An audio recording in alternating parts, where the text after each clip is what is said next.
Hello, everyone, and welcome back to Island Echoes, Voices of the Cook Islands. My name is Sophie, and this week we are coming at you again with another virtual episode, since everyone is away on job-related adventures.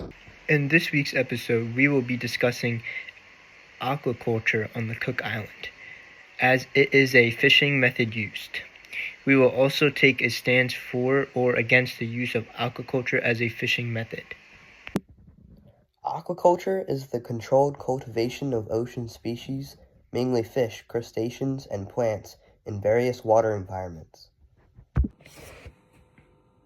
However, on Cook Islands, the main species found in aquaculture developments are clams, crabs, eels, sea grapes, and shrimp. You also can't forget the traditional Cook Island black pearls. They are farmed from black-lipped oysters, one of the main species for aquaculture. No matter what kind of species, Cook Island has the area for it. Mainly, aquaculture takes place on the island of Rarotonga. Though that is one of the northern islands, southern islands work better for agriculture because they have more low-lying atolls and contain less mountains. However, aquaculture is not all good. Let's take a minute to look into negative impacts of water, soil, and air quality along the island. Because of all the nitrogen and phosphate used in aquaculture, excess amounts can pollute the surrounding water. Higher nutrient levels like this can lead to eutrophication, algal blooms, which both create a lower dissolved oxygen level in the surrounding aquatic ecosystems. A decrease in dissolved oxygen can cause stress and disease in aquatic animals and will eventually lead to their deaths. Excess levels of nitrogen and phosphorus can be helpful to the surrounding soil in low amounts because those are nutrients needed for plant growth. Here comes the sun, doo-doo-doo-doo. Here comes the sun, I say it's alright. Are you looking for something to do this weekend? Well, the Lenape Drama Department has you covered. Come see Addams Family, March 6th, 7th, 13th, and 14th at 7 p.m. and March 7th and 14th at 1 p.m. Come see me!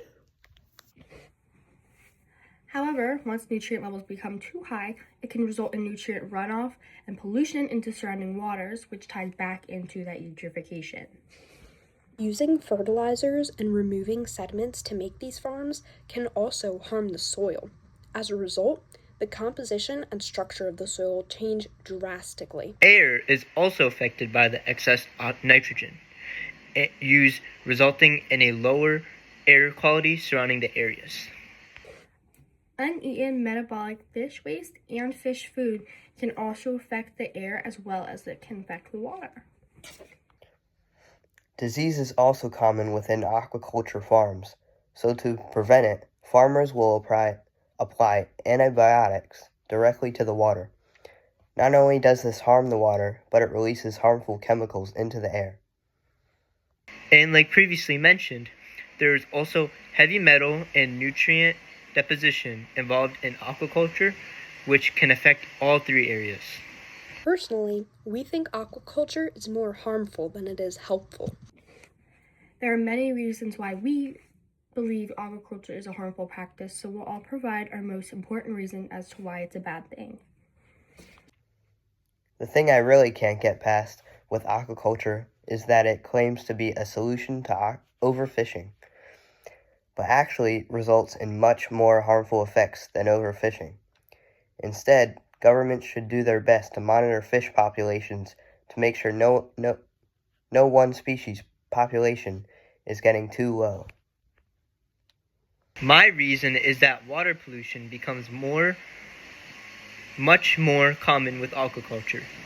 The nets, leftover food, and even dead fish can pollute the surrounding waters.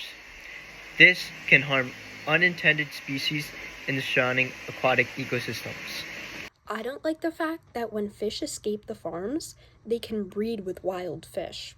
Ultimately, this will weaken the fish genes, lowering the population's genetic diversity, and from there, its resilience.